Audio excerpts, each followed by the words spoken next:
और अब एक खास बात, देश सहित पूरा विश्व नोवेल कोरोना वायरस रूपी महामारी से जूझ रहा है। कई शहरी क्षेत्रों में धारा 144 लगा दिया गया है। ऐसे में आरजे रमझाझर भी आपसे अपील करता है, बिना कारण घरों से ना निकलें, समय समय पर हाथ अपना साबुन से जरूर धोएं और बेवजह फैल रही अफवाहों से दूरी बनाए रखें। यकीन माने, भारत सरकार सहित शासन प्रशासन इस महामारी को जड़ से उखाड़ने में जल्द ही कामयाबी पालेगी। धन्यवाद।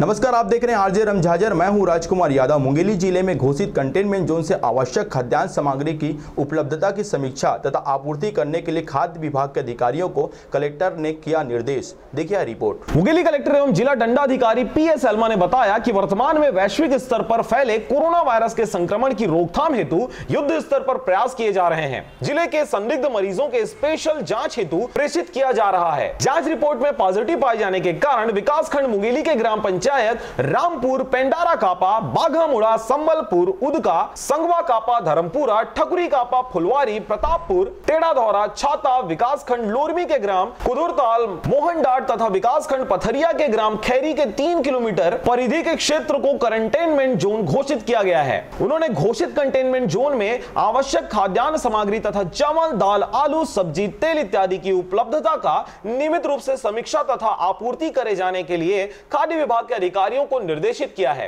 इस संबंध में उन्होंने दैनिक प्रतिवेदन जिला कार्यालय को उपलब्ध कराने के भी निर्देश दिए हैं। Bureau report, RJ रमझाझर।